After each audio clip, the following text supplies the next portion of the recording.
Sekarang. Izin Pak. Siap. Bismillahirrahmanirrahim. Assalamualaikum warahmatullahi wabarakatuh. Waalaikumsalam warahmatullahi wabarakatuh. Apa kabar bapak-bapak, ibu-ibu semua? Sehat? Alhamdulillah. Allahumma sholli ala Sayyidina Muhammad wa ala ali Sayyidina Muhammad. Saya amat sangat bahagia petang ini.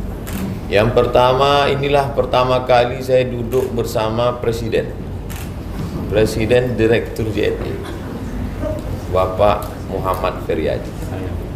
Yang kedua, ini di mana-mana saya hadir ceramah maulid, tapi maulidnya cuma satu, maulid Nabi Muhammad.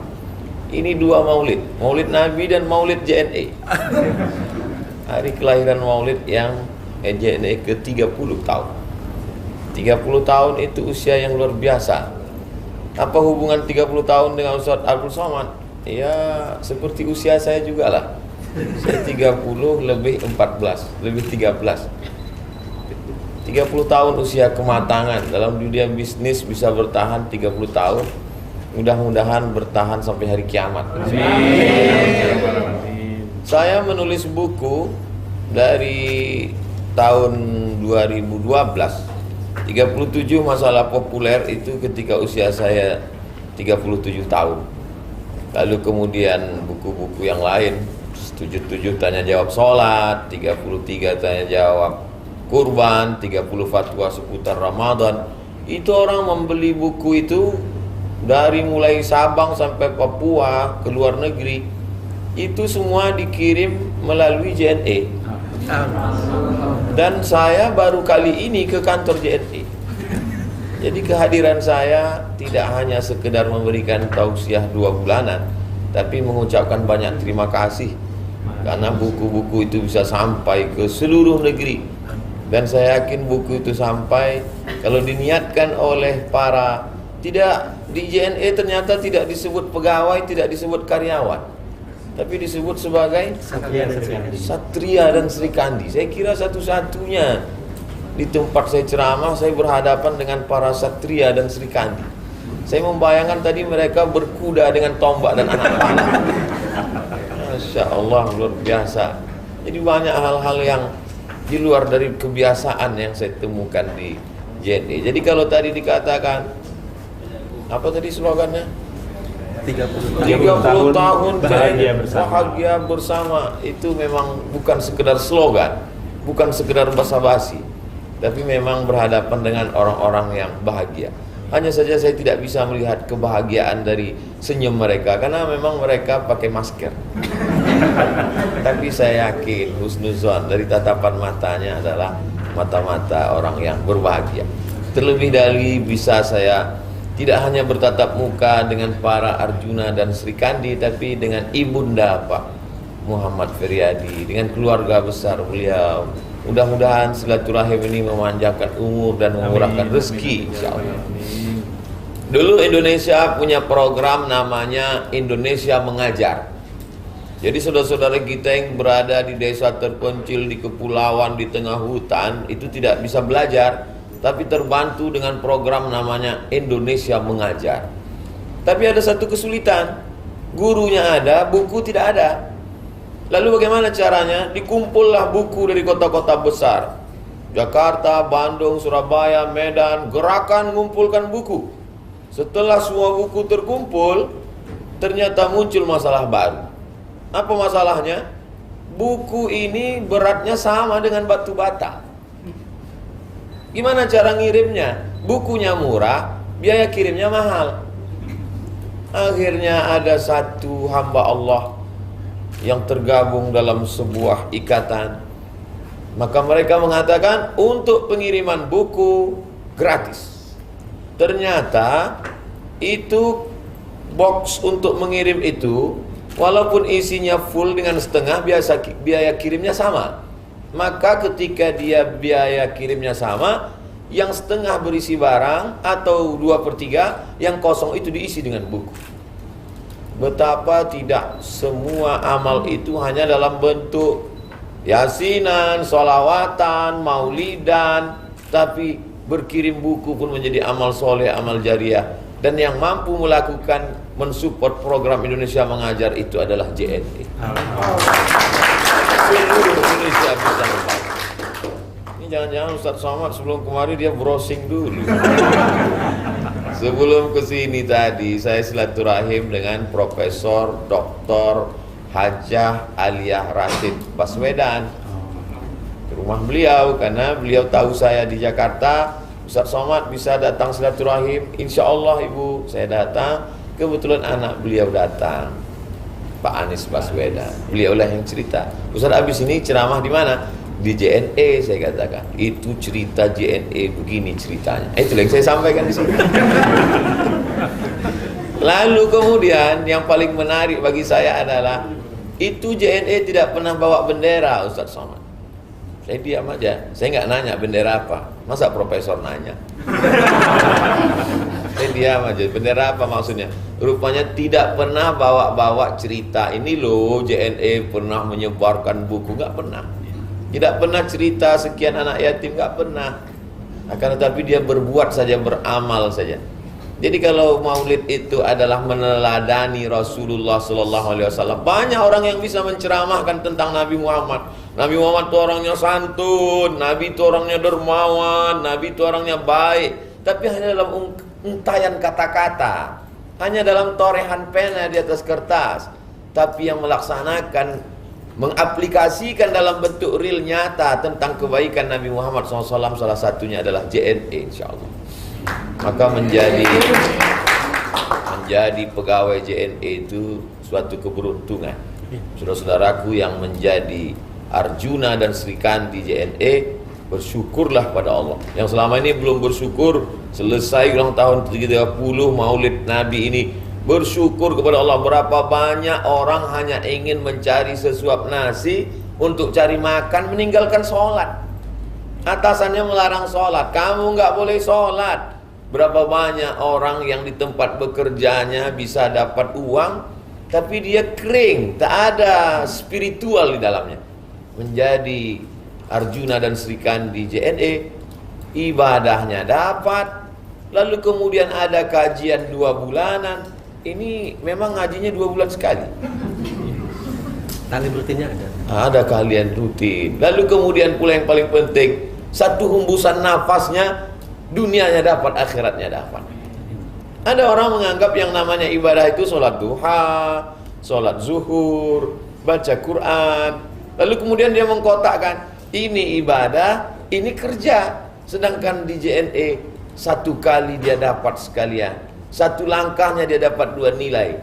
Kerjanya dapat, ibadahnya dapat. Menyampaikan buku-buku Ustadz Abdul Somad ke seluruh Indonesia, bahkan ke luar negeri, sudah dilakukan JNE. Jadi saya datang kemari juga, satu kali langkah 2 pulau terlampaui. Bukan cuma pulau Bangka Belitung, tapi saya dapat silaturahimnya, dapat pula menyampaikan tausiah. Maka inilah nikmat kehidupan. Orang kalau tidak luka ujung telunjuknya, dia tidak merasakan nikmatnya ujung telunjuk. Tapi begitu telunjuknya luka, tidak bisa lurus, ditanya sama orang, Pak, di mana Jalan Sudirman? Di sana. Barulah terasa nikmatnya telunjuk. Begitulah petang ini saya sedang menyampaikan, menjadi Arjuna Srikandi JNE adalah kenikmatan, karena bisa memudahkan urusan orang. Kata Nabi SAW, man yassara an mu'sirin, siapa yang memudahkan kesulitan orang, yassarallahu anhu yaumal qiyamah, dimudahkan Allah urusannya hari kiamat. Man faraja an muslimin kurbatan min kurabid dunia, siapa yang melepaskan kesulitan orang, satu kesulitan, farajallahu anhu kurbatan min kurabi yaumil qiyamah, dimudahkan Allah segala urusannya pada hari kiamat. Wallahu fi aunil abdi maka al abdu fi auni akhi, Allah akan senantiasa menurunkan pertolongannya kepada seorang hamba selama hamba itu mau menolong saudaranya. Dan saya pribadi tertolong, terbantu selama ini. Dakwah buku-buku saya tersampaikan selama ini. Kok dari tadi Ustadz nyebut bukunya terus? Iya, sekaligus iklan. Saudara yang dimuliakan Allah dimanapun berada, baik di alam nyata maupun di alam goib. Yang nyata hadir, yang tidak nyata gaib. Kalau sholat jenazah orangnya ada, namanya sholat jenazah, ada orangnya. Kalau jenazahnya nggak kelihatan, ninggal di Papua, disolatkan di Jakarta, namanya sholat gaib. Itu Ternyata ceramah di JNE juga begitu. Ada yang nyata, tapi yang gaib lebih banyak. Yang melalui virtual aplikasi Zoom. Ustaz Abdul Somad, nanti kita ke kantor JNE. Bayangan saya akan menghadapi kardus-kardus. Akan menghadap, karena Ustaz nanti akan streaming, disiarkan ke seluruh Indonesia. Saudara-saudaraku, saya faham kenapa tidak terdengar saudara, suaranya tidak terdengar. Itu memang mereka sedang di mute. Andai di unmute, itu lu tidak bisa saya tausiah, tidak bisa saya ceramah. Tapi nanti insya Allah kita akan berikan kesempatan sebagian saudara-saudara kita bisa bertanya, kita tanya jawab. Tolong pertanyaannya itu yang berkualitas. Jangan nanti begitu dikasih tanya jawab, pertanyaan dari Arjuna, Ustadz apa hukumnya kirim tuyul? Masya Allah, tabarakallah. Jadi yang paling penting hidup ini adalah amanah. Itulah yang membuat bisnis Rasulullah SAW itu berhasil. Ada seorang perempuan kaya raya, namanya Khadijah, business woman, wanita karir. Barang-barang dia, semua yang mau membawa barang-barang silakan. Tapi ketika barang-barang ini dijual oleh seorang anak muda, laku keras, tidak seperti anak muda yang biasa. Akhirnya Khadijah penasaran, mana ini anak muda yang membuat barang-barang ini bisa laku keras. Lalu kemudian seorang laki-laki bernama Maisarah. Maisarah itu laki-laki, bukan perempuan. Sampai ke Indonesia jadi perempuan. Lalu Maisarah bercerita, ini orangnya wahai Khadijah. Masya Allah, nampak nur cahaya kenabian Muhammad sallallahu alaihi wasallam. Barang-barang itu laku karena dia jujur luar biasa. Ini barang bagus, harganya sekian. Ini barang kurang bagus, harganya sekian. Ini barang tidak bagus, harganya sekian. Dulu kalau ada ustadz ceramah begitu di kampung, dia akan ditertawakan. Karena kebiasaan orang menipu. Barang yang tidak bagus ditumpuk dengan barang yang bagus. Sehingga begitu barang bagus di atas, tidak bagus di bawah, disendok cepat-cepat masuk ke kardus, dijual. Orang yang membeli bawa pulang ke rumah, begitu dia buka langsung dia melaknat, makan sumpah yang jual ini. Terlaknat yang jual ini. Dan dia tobat nasuha langsung. Tobat, saya beli barang ini sekali lagi. Sekarang apa yang kita lihat? Supermarket menerapkan apa yang dibawa oleh Nabi Muhammad SAW 14 abad yang lalu. Saya masuk ke pasar buah, yang punya saudara kita sebangsa setanah air, bukan muslim, tapi yang dipakai adalah sistem Nabi Muhammad SAW. Ini mangga bagus, harganya sekian. Ini mangga kurang bagus, harganya sekian. Ini mangga memang busuk, jangan dibeli. Ada kotaknya dan orang beli senang. Tapi ketika kita keluar, ternyata masih ada saudara kita yang mencampur duku yang tidak bagus, di atasnya dibuat bagus besar-besar, waktu menyendoknya cepat-cepat, dibungkus pakai plastik hitam, sehingga tidak terlihat mana yang kulit hitam, mana kulit kuning. Akhirnya sampai di rumah orang menyumpah, orang mencaci maki. Padahal 14 abad yang lalu Nabi SAW sudah mengatakan, man ghasyana falaysa minna. Siapa yang menipu kami, siapa yang bohong, siapa yang dusta, maka dia bukan golongan kami. Saya percaya saja.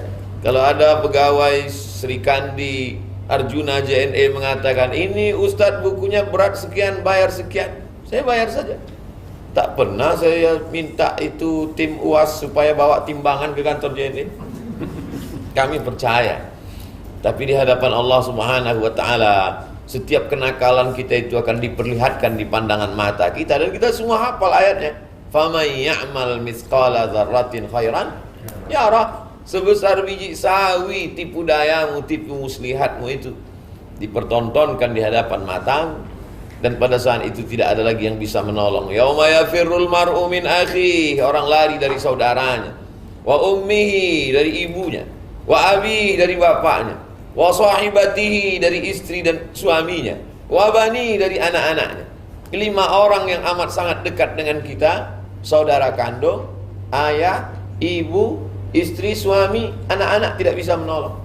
Apalagi Presiden JNE, apalagi Sri Kandi dan Arjuna Satria. Tidak ada satupun yang bisa menolong kecuali amal-amal soleh kita.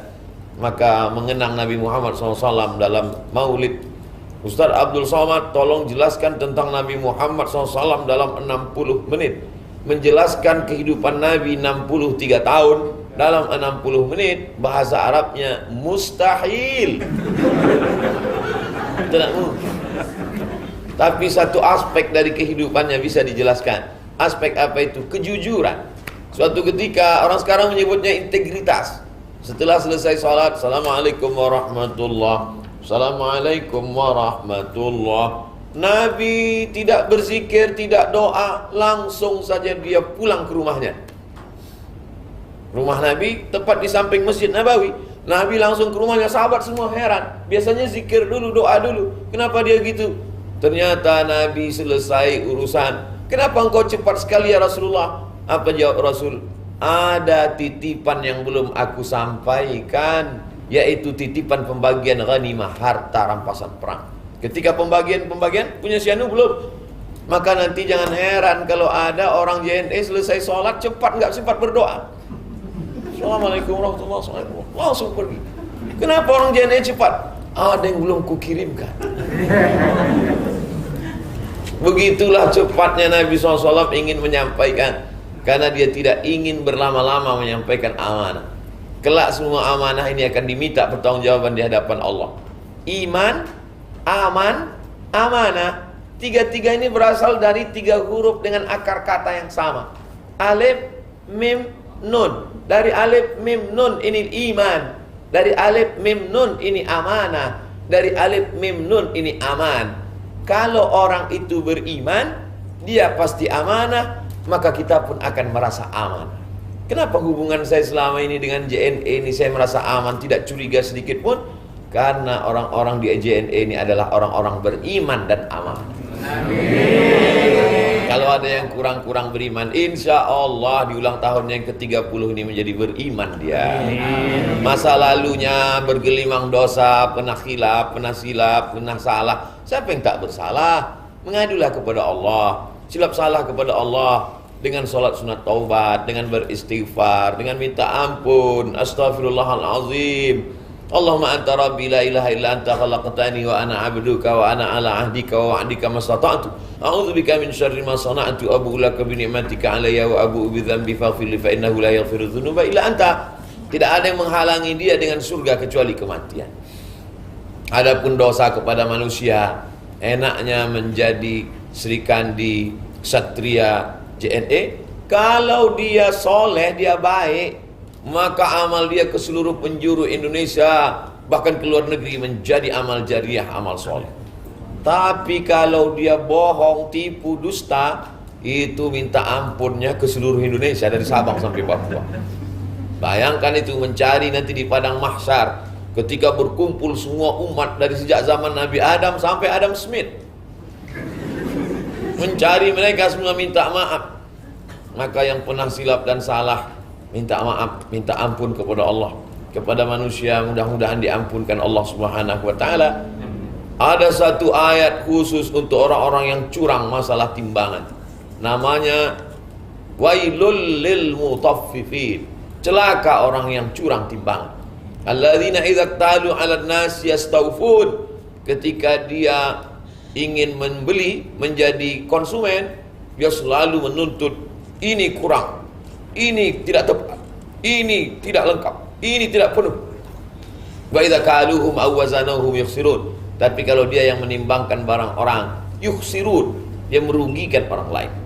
Saya yakin dan percaya itu tidak terjadi. Karena andai terjadi, pastilah orang tidak akan percaya. Andai orang krisis trust, kepercayaan, maka pasti tidak hidup usaha ini. Bisa bertahan 30 tahun, itu berawal dari trust, kepercayaan, integritas, dan itulah yang dijaga. Tapi ternyata JNE tidak terlalu pede dengan amal solehnya. Dia perlu doa orang lain.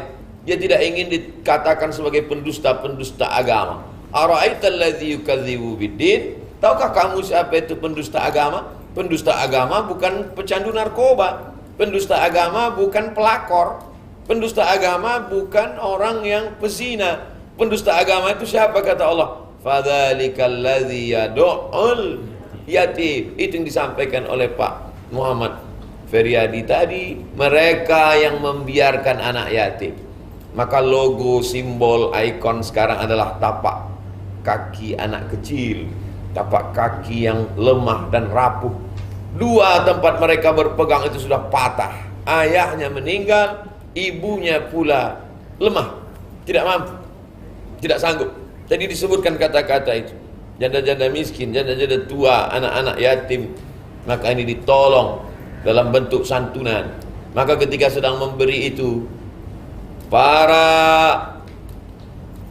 kesatria, para pegawai yang sudah memberikan bantuannya, supportnya, maka sesungguhnya itulah yang bisa dibawanya mati menghadap Allah Subhanahu wa taala.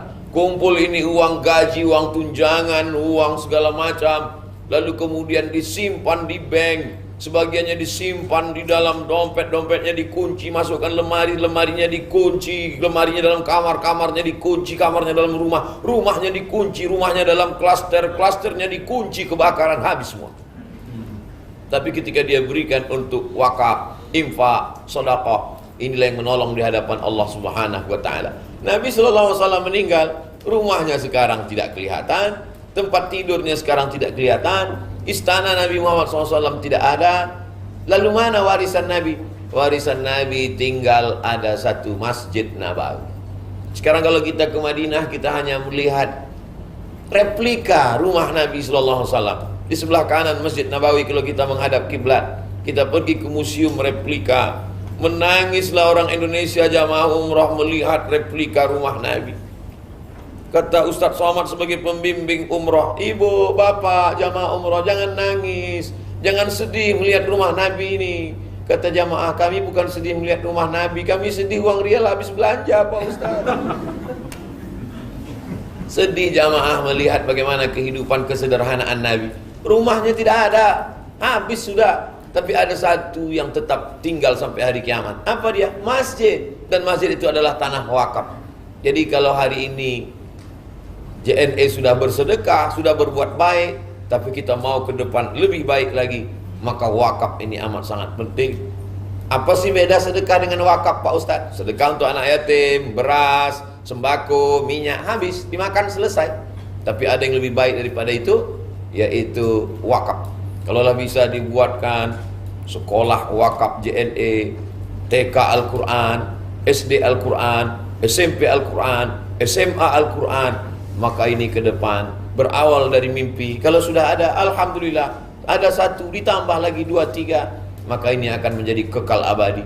Doa-doa mereka di tengah malam, itulah yang menopang JNE ke depan. Itulah yang menjolok buah, itulah yang akan mengetok pintu-pintu langit. Maka apa yang kita lakukan hari ini tidak lain tidak bukan adalah mencari ridha Allah Subhanahu wa taala. Sekali lagi saya ucapkan berkah selalu buat JNE. Selamat hari jadi, hari lahir milad JNE yang ke-30. Keberkahan selalu menyertai JNE dan ikut syariat Nabi Muhammad sallallahu alaihi wasallam dalam berbagi, dalam menyantuni, dalam berzakat, dalam berwakaf, dalam berinfak, dalam bersedekah. Setiap hembusan napas adalah ibadah. Diamnya fikir, geraknya zikir. Kalau pegawai di JNE ini bergerak, maka geraknya itu adalah zikir. Kalau dia diam, diamnya adalah fikir. Dia berfikir berapa anak yatim yang akan kusantuni. Dia sedang berpikir berapa sekolah yang akan kami dirikan gratis. Dia berpikir berapa masjid yang akan kami dirikan. Mudah-mudahan apa yang saya sampaikan ini menjadi inspirasi, dan nanti kalau diamalkan dia menjadi amal jariah, sehingga pertemuan kita ini tidak pertemuan yang hampa, tapi pertemuan yang berkekalan. Kita tidak pernah berpisah karena kita tetap bersama dalam doa, insya Allah. Saya kira sebagai pengantar dialog kita, itulah yang dapat saya sampaikan. Selanjutnya kita lebih banyak berdialog interaktif, saya serahkan ke moderator. Terima kasih. Wassalamualaikum warahmatullahi wabarakatuh. Waalaikumsalam warahmatullahi wabarakatuh. Terima kasih Ustaz Abdul Somad atas pemaparannya, singkat namun padat. Oke ya. Memang menceritakan tentang kehidupan Nabi 63 tahun itu tidak mungkin, oke ya, waktu dalam satu jam ini. Nah, teman-teman semua, sesuai dengan apa yang saya sampaikan di awal, tentunya saya yakin pasti teman-teman berkeinginan untuk bisa berinteraksi langsung. Namun sebelum itu bisa melalui via media chat terlebih dahulu. Boleh dibantu mungkin dari teman-teman kru, mungkin sudah ada yang melakukan atau menuliskan pertanyaan-pertanyaannya, mungkin kita via layar terlebih dahulu ya. Atau mungkin dari kru bisa menampilkan juga di spotlight kah Bapak Novianto Suratman. Oke, sambil dicari oleh kru, Pak Novianto Suratman mungkin bisa bersuara ya, bisa bersuara biar bisa langsung dicari oleh krunya, biar langsung bisa kita spotlight, jadi biar ada interaksi langsung dengan Ustadz Abdul Samadnya. Oke. Saya bantu izin untuk menanyakan terlebih dahulu atau membacakannya. Pertanyaan dari Bapak Novianto Suratman. Pertanyaannya adalah, Assalamualaikum Ustadz. Waalaikumsalam warahmatullahi. Doa apa yang selalu dipanjatkan oleh Ibunda Ustadz agar kami sebagai orang tua bisa mendoakan anak-anak kami seperti doa yang selalu dipanjatkan oleh Ibunda untuk Ustadz sendiri? Doa sengaja saya buka biar takut salah. Jadi dulu saya waktu dalam kandungan ibu saya, kata ibu saya cerita, kamu dulu dalam kandungan selalu sakit-sakitan. Mungkin karena sakitnya dulu sudah habis, sekarang sehat. Kata dia, kamu selalu sakit. Lalu saya pergi ke rumah kiai, namanya Syekh Muhammad Ali. Syekh, ini saya sering sakit, anak saya sedang dalam kandungan. Lalu Syekh itu menyuruh beliau almarhumah baca surat Ali Imran ayat 35, 36, 37. Surat Ali Imran ayat 35, 36, 37. Beliau baca saja, dia baca pagi habis sholat subuh, dia baca habis sholat, mau tidur malam. Lalu kemudian setelah saya besar, saya jadi ustadz, beliau nanya, dulu waktu kamu dalam kandungan, saya selalu baca 3 ayat ini. Coba jelaskan dulu tafsirnya, apa isinya itu? Apa ayatnya, Mak? A'udzubillahi minasyaitonirrajim. Idz qalat imra'atu Imrana rabbi inni nadzartu laka ma fi batni muharrara. Ya Allah, aku bernazar, nanti kalau anakku lahir, anak yang ada dalam perutku ini, aku akan jadikan dia muharrara. Saya baca, oh ini doanya istri Imran, namanya Hana. Ada seorang perempuan namanya Hana, nama suaminya Imran. Dia lama tidak punya anak, dia bernazar, nanti kalau aku punya anak, anakku ini akan jadi muharrar. Muharrar artinya khalisan li khidmati baitil maqdis. Anakku ini nanti kalau lahir dia akan menjadi pelayan agama, servant of God, menjadi pelayan Tuhan. Dia tidak ada sibuk yang lain, dia hanya sibuk menolong agama Allah SWT. Akhirnya Hana pun mengandung dan Allah menjaga anak itu. Anak Hana Imran itu bernama Maryam, dan Maryam itu punya anak bernama Isa. Inilah keluarga kecil, suaminya Imran, istrinya Hana, anaknya Maryam. Maryam punya anak namanya Isa. Keluarga kecil ini bernama Ali Imran. Ali artinya keluarga. Allahumma sholli ala sayyidina Muhammad wa ala ali Muhammad, keluarga Muhammad. Ali Imran, keluarga Imran. Jadi saya baca-baca di situ, ternyata 3 ayat itu fungsinya adalah doa supaya anak ini dilindungi Allah Subhanahu wa taala. Makanya kalau ada yang hamil selalu minta doa, saya suruh baca 3 ayat ini, diamalkan karena dia ayat sekaligus zikir sekaligus doa. Yang kedua, ketika saya membawa almarhumah ibu saya jalan-jalan ke Medan, di hotel di depan Masjid Raya Al-Masud, depan Istana Maimun. Katanya temannya mau datang, temanku mau datang. Yalah, saya antar ke lobi. Saya duduk di samping, saya biarkan mereka ngobrol. Saya duduk di samping, saya nguping juga dikit apa yang mereka bicarakan. Temannya nanya, waktu anakmu dulu kuliah ke Mesir, berapa tahun dia tidak pulang? 4 tahun. Selama itu dia sehat-sehat saja, sehat. Apa yang membuat kau tahan berpisah dan membuat dia sehat? Apa doamu? Waktu itu ibu saya menjawab, kata dia, tiap malam aku tahajud dan kudoakan anakku itu 100 kali Al-Fatihah, tak pernah putus setiap malam. Setiap malam aku bangun, aku tahajud, aku baca Quran, kudoakan 100 kali Al-Fatihah sampai azan subuh. Dan beliau pun ketika meninggal usia 70 tahun, hari Senin, pada saat beliau sedang puasa sunat. Malam itu dia seperti biasa sholat tahajud, habis tahajud dia baca Quran, habis itu dia makan sahur, menjelang azan subuh dia berzikir, lalu kemudian sakit kepalanya, meninggal dunia pas hari Senin. Jadi salah satu yang membuat kita ini hidup berkah adalah doa dari orang tua. Ibu-ibu, saya selalu menceramah ibu-ibu, karena dari seorang ibu akan lahir anak-anak yang luar biasa. Maka saya yakin dan percaya Pak Muhammad Feryadi begitu pedulinya pada fakir miskin, anak yatim, peduli pada ajaran Islam. Itu juga saya yakin adalah dari doa ibunda beliau yang hari ini ada bersama kita. Hanya saja beliau lebih beruntung dan bertuah daripada saya. Ibu saya sudah meninggal, ibu beliau masih ada. Bagi yang masih punya ibu, bahagiakanlah ibu, karena ada surga di atas surga. Surga dunia adalah ibu. Kalau dia sudah tidak ada, maka dunia ini terasa hampa saja, tak ada rasanya lagi. Andai dia masih hidup, foto saya dengan Pak Muhammad Feryadi, ceramah saya, kalau saya pulang selalu saya ceritakan. Aku pergi ke sini, aku berjumpa dengan ini gambarku, ini. Tapi setelah tak ada tempat bercerita. Tapi saya selalu meluahkannya dalam bentuk sedekah. Sampai hari ini setiap bulan sedekah beras, bagi sembako untuk almarhumah. Bagi yang masih hidup, sayangilah. Bagi yang sudah tidak ada, maka dengan cara bersedekah, santunan. Termasuk saudara-saudara yang berada di JNE, yang berbagi, yang masih hidup, dengan sedekah itu doa kepada Allah supaya ibu kita panjang umur, sehat, ayah, keluarga semua yang sudah meninggal dunia, niatkan bersedekah melalui JNE, niatnya sampai itu almarhum, almarhumah insyaallah. Saya kira itulah doa yang dipanjatkan orang tua saya. Wallahu a'lam.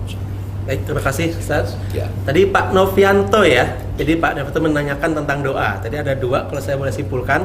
Yang pertama adalah dengan membacakan surat Ali Imran ayat 35, 36 dan 37. Kemudian salah satunya adalah dengan melakukan selalu salat malam, salat tahajud dan mengamalkan 100 kali surah Al-Fatihah ya. Baik Pak Novi, itu mungkin jawaban dari Ustaz Abdul Samad yang mungkin bisa diamalkan juga oleh Pak Novi dalam mengamalkan kepada anak-anaknya juga. Baik, untuk selanjutnya sebelum saya ke pertanyaan dari teman-teman semua, kita ada Dewan Direksi yang juga menyaksikan secara langsung via Zoom ini. Beliau adalah Bapak Edi Santoso. Boleh bantu di spotlight mungkin Pak Edi Santoso. Pak Direktur.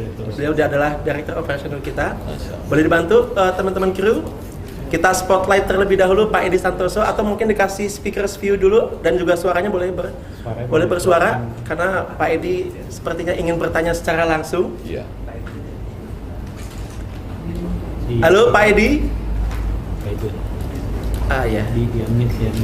Pak Edi sepertinya suaranya di sini masih Di-unmute dulu Pak Edi. Sudah? Atau di sini speaker boleh keluarkan? Pak Edi, mohon maaf sebentar kami belum keluar audionya, sedang di cross check oleh tim. Volumenya minta tolong dinaikkan juga biar kedengaran. Oke. Teman-teman kru boleh volume yang keluarnya boleh diperdengarkan supaya nanti bisa langsung dengar. Ada.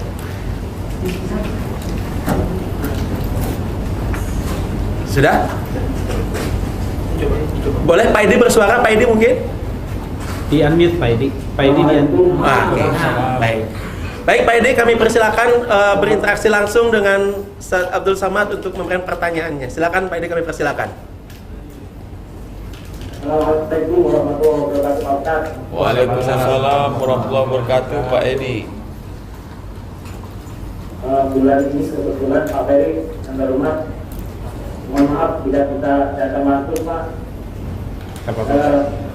Ini adalah Maulid Nabi. Kebetulan tadi Pak Ustaz sudah menyampaikan bahwa ini adalah tahun yang ke-30, bahwa usia 30 itu adalah akan tidak mudah juga, artinya tidak cukup Pak.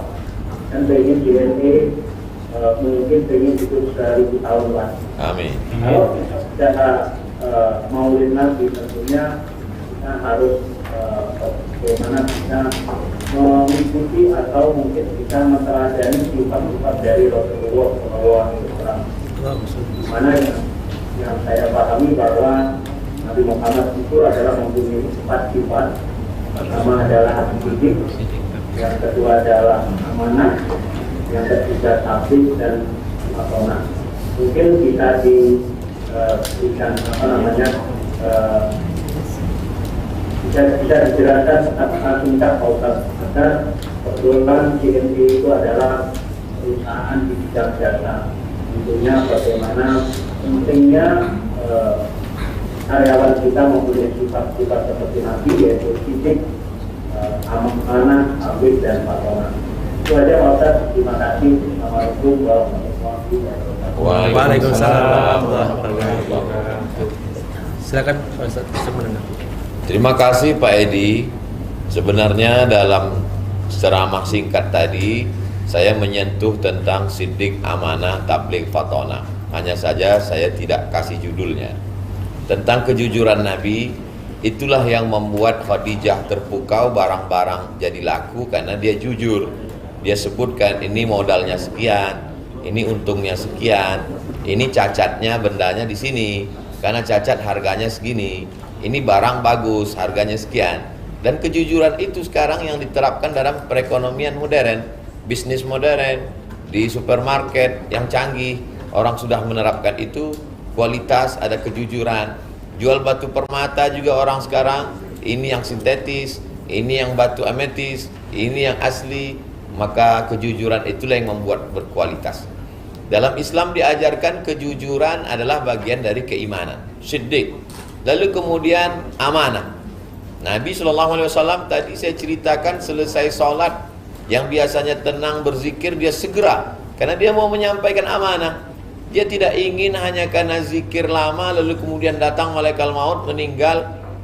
Berzikir itu baik, tapi menyia-nyiakan amanah, maka itu juga akan menjadi tuntutan di hadapan Allah Subhanahu wa taala. Lalu kemudian tabligh, tidak ada yang tidak disampaikan oleh Nabi. Ya ayyuhar rasul, wahai Nabi Muhammad SAW, balligh ma unzila ilaika min rabbik, sampaikan. Fa illam taf'al fama ballaghta risalatah. Kalau kau tidak menyampaikan, maka berarti kau sedang menyimpan sesuatu. Dalam Islam, saya sebagai ustadz mesti menyampaikan walaupun pahit. Ballighu anni walau ayat, sampaikan walaupun satu ayat. Perjuangan jihad yang paling berat adalah kalimatul haq inda sultanin jair, menyampaikan suatu kebenaran di depan penguasa yang zalim.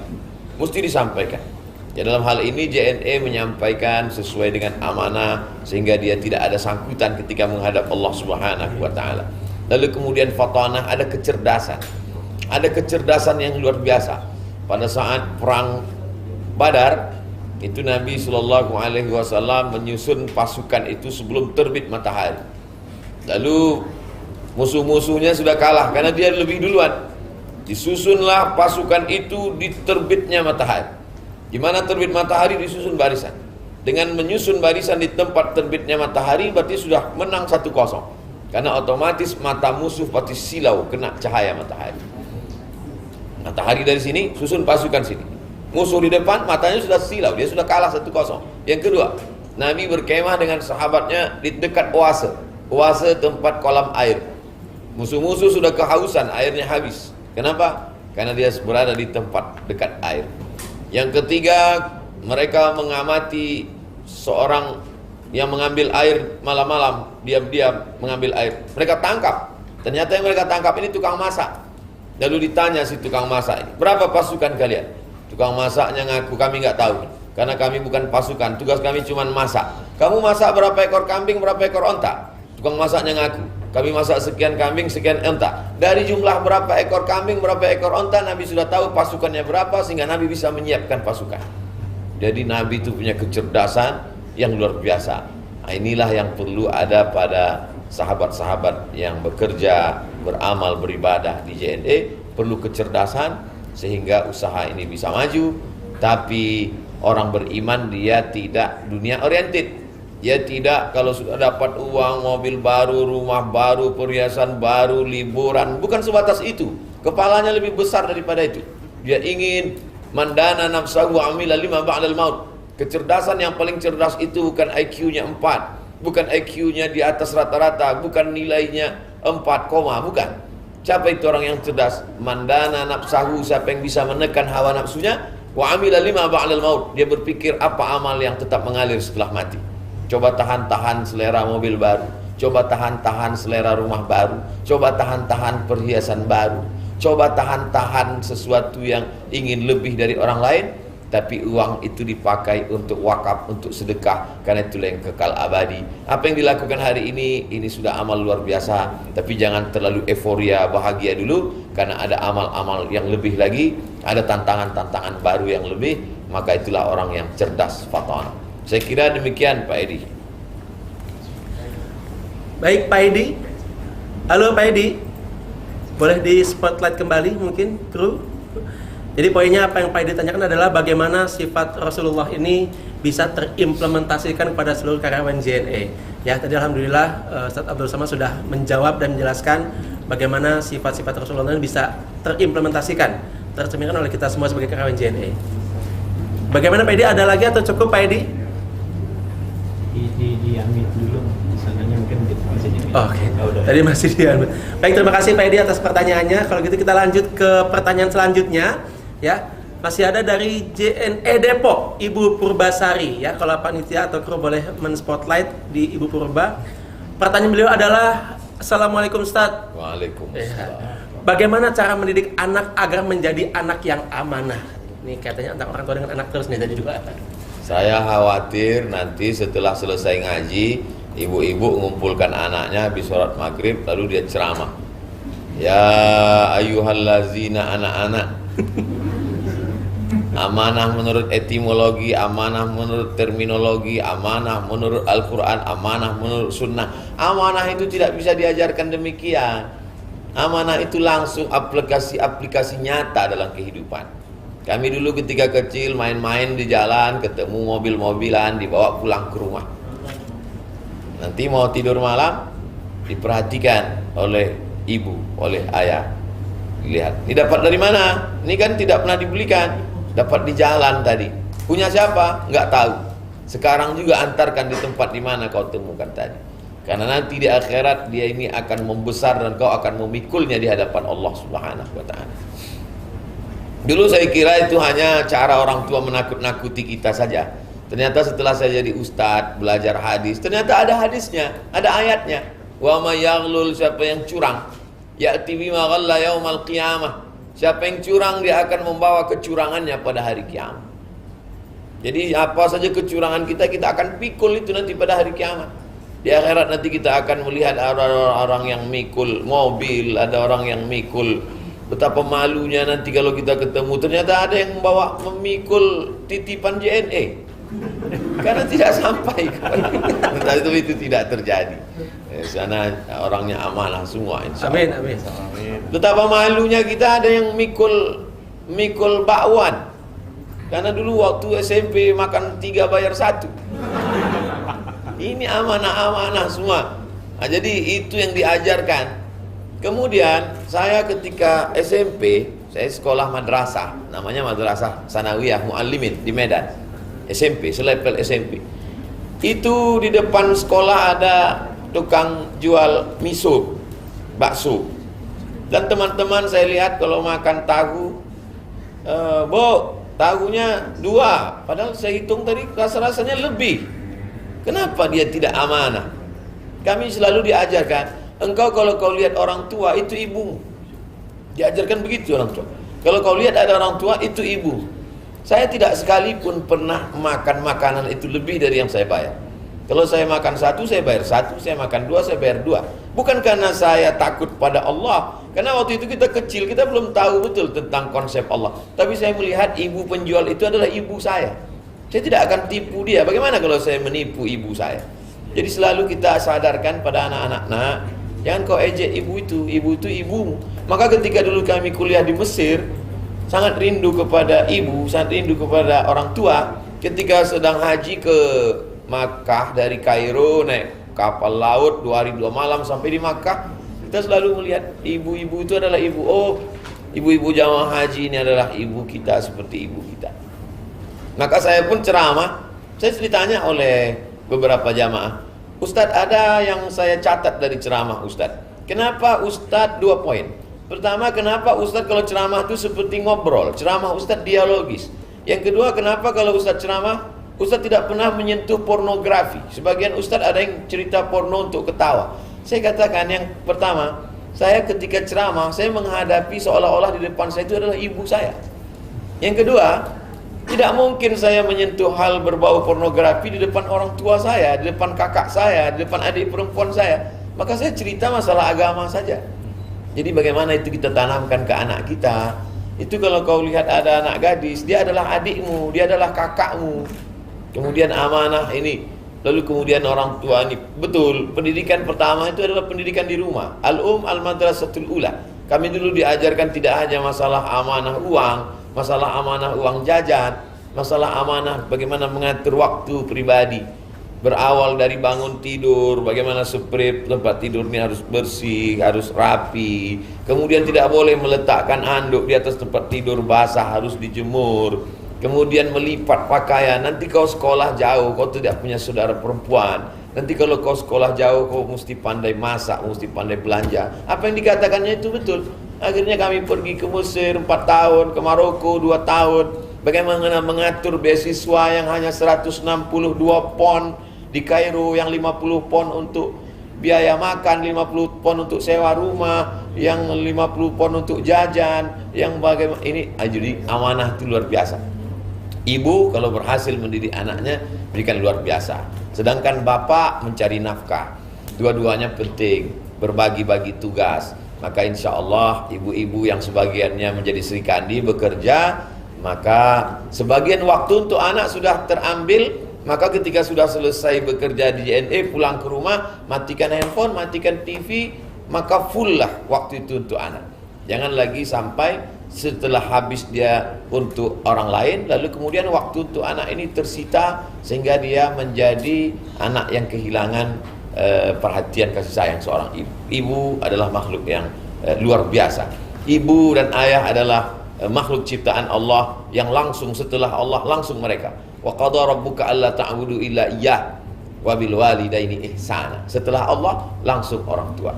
Jadi karena orang tua itu memberikan pengaruh pikiran yang luar biasa, terutama mendidik kita menjadi orang-orang yang amanah. Demikian. Baik, terima kasih Ustaz. Bagaimana Bu Purba? Semoga sudah terjawab ya Bu. Bagaimana bisa mendidik mendidik anak untuk bisa lebih amanah seperti itu. Saya rasa tadi jawaban Ustaz sudah sangat jelas dan juga sangat tepat sekali. Baik, langsung kalau tadi kita menyapa teman-teman yang di Zoom, saya boleh menyapa dulu buat teman-teman yang di JNE Arjuna Facebook. Jadi ya teman-teman Arjuna JNE Facebook, ini juga ada beberapa yang mengajukan pertanyaan. Salah satunya adalah dari sahabat atau saudara Saharudin ya. Beliau bertanya cukup sederhana, bagaimana cara bersyukur kepada Allah dan bersyukur pada JNE? Simple sekali pertanyaannya. Bersyukur itu syaratnya ada 3. Yang pertama, kita tidak akan pernah menjadi orang yang bersyukur kalau kita tidak mau membandingkan dengan yang lain. Jadi ambil satu contoh syukur sehat saja. Kita nggak menganggap nikmat sehat ini sebagai sesuatu yang perlu disyukuri. Karena kita menganggap begitu bangun kita sehat. Kemarin sehat, hari ini sehat, besok sehat. Tapi ketika kita bandingkan dengan orang sakit, barulah kita bersyukur. Jadi jangan nunggu sakit baru bersyukur nikmat sehat. Jadi yang pertama mesti cerdas, pandai, smart membanding-bandingkan nikmat Allah. Nikmat bekerja di JNE itu tidak dianggapnya sebagai nikmat. Karena kemarin dia kerja, hari ini dia kerja, dia besok dia kerja.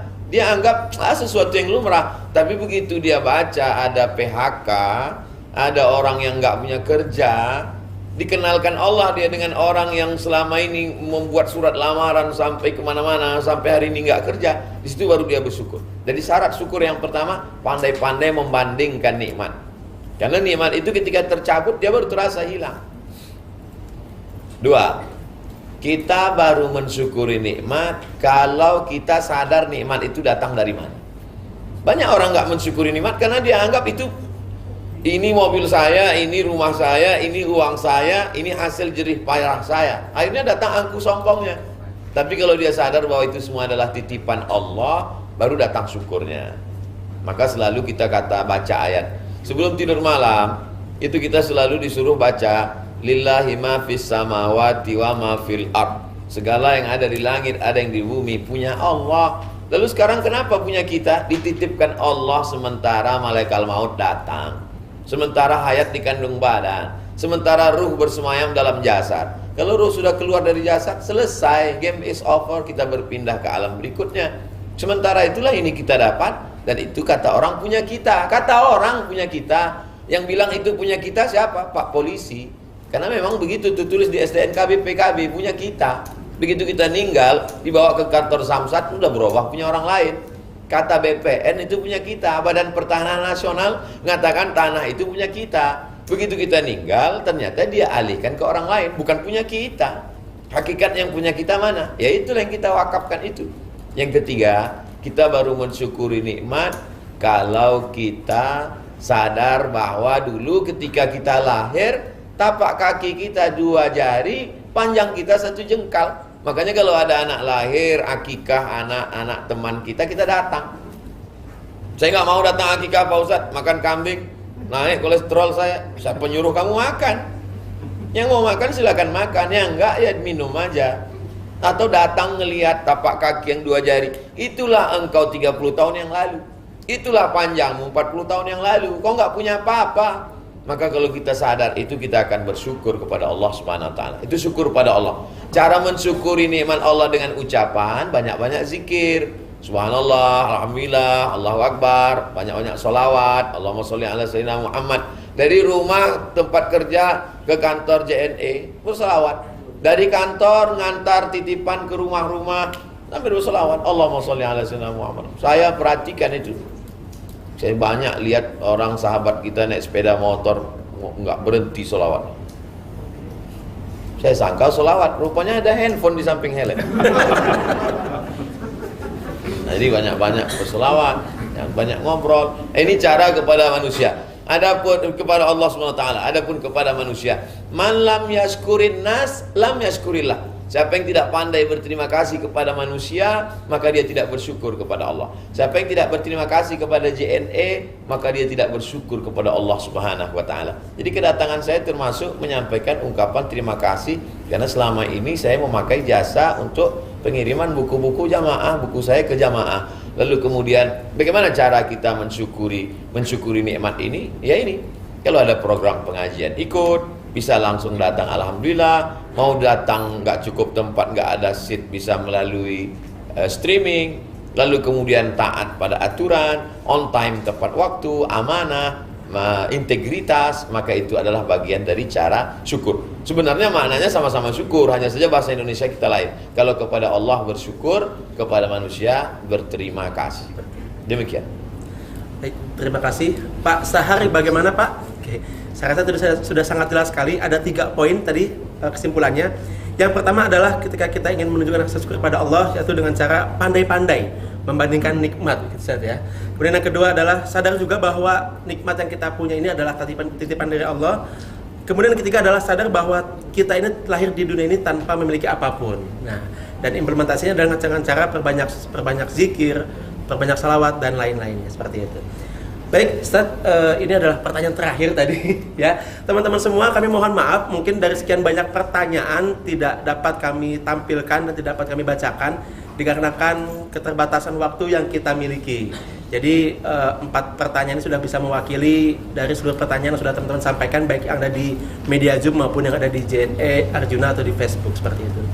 Baik, untuk selanjutnya teman-teman semua jangan meninggalkan media Zoom terlebih dahulu, karena setelah ini kita lanjut ke agenda selanjutnya adalah mungkin boleh kasih kesimpulan sebagai penutup Ustaz Abdul Samad, sekaligus langsung tutup dengan doa. Tentu doa ini kami harapkan untuk masyarakat Indonesia secara umum dan juga kami sebagai karyawan JNE supaya lebih mendapatkan ridho dan berkahnya Allah Subhanahu wa taala. Baik.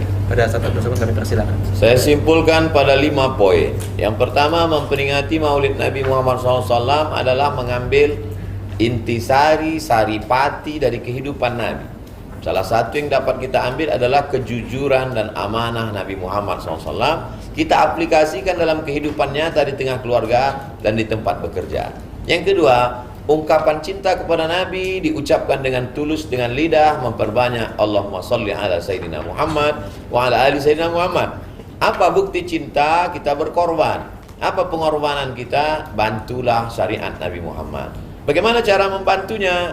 Bantu dalam bentuk sedekah ke masjid, membantu umat Nabi Muhammad SAW yang sama-sama seiman dengan kita, sebangsa setanah air, dalam bentuk santunan anak yatim seperti yang dilakukan pada hari ini. Yang ketiga, bahwa sebagai seorang mukmin kita dituntut untuk yakin kepada Allah, tapi tidak hanya sekedar yakin bahwa Allah itu ada. Allah melihat kita, Allah memperhatikan kita, Allah mencatat segala amal kita, dan kita akan ada pertanggungjawaban nanti. Isma syi'ta, hidup sesuka hatimu, fa innaka mayyit, kau akan mati, dan kalau kau sudah mati kau akan dituntut di hadapan Allah setiap detik, setiap waktu, setiap hembusan nafas akan ada pertanggungjawabannya. Yang keempat, sebagai manusia kita ada ikatan negara, ada aturan, kita ada ikatan kantor sebagai pegawai, sebagai karyawan, sebagai ksatria, sebagai Srikandi, maka kita ikuti aturan manusia ini. Aturan manusia ini adalah kesepakatan sekelompok manusia yang disebut dengan etika atau moral. Kalau akhlak dia datang dari Allah, agama. Tapi ini ada etika, etika bekerja, maka kita ikuti. Kalau kita mau, kita ikut. Kalau kita tidak mau, kita keluar. Jangan uangnya kita mau, tapi aturannya kita tak mau. Berarti kita tidak fair. Yang terakhir, yang kelima, jangan angkuh pada manusia, jangan sombong pada Allah. Maka tidak angkuh kepada Allah dengan berdoa, tidak angkuh kepada manusia dengan menjalin silaturahim. Hablum minallahnya baik, hablum minan nasnya baik. Saya kira itulah 5 kesimpulan kajian kita pada pertemuan. Langsung doa. Kita berdoa, banyak silap salah kita istighfar, mohon ampun kepada Allah. Astaghfirullahalazim, astaghfirullahalazim, astaghfirullahalazim. Alladzi la ilaha illa huwal hayyul qayyum wa atubu ilaih. A'udzu billahi minasyaitonir rajim. Bismillahirrahmanirrahim. Alhamdulillahirabbil alamin. Wassalatu wassalamu ala asyrafil anbiya'i wal mursalin wa ala alihi wa sahbihi ajma'in. La tada' lana dzamban illa ghafartah. Segala dosa-dosa kami ampunkan ya Allah. Wala aiban illa satartah. Segala aib cacat kami tutupi ya Allah di hadapan makhlukmu, di hadapanmu nanti ketika kami menghadapmu ya Allah. Wala dainan illa qadaitah. Di antara kami masih terlilit utang piutang, tolong kami melunasinya ya Allah. Wala maridan illa syafaitah. Ada saudara kami yang sakit, berikan kesembuhan ya Allah.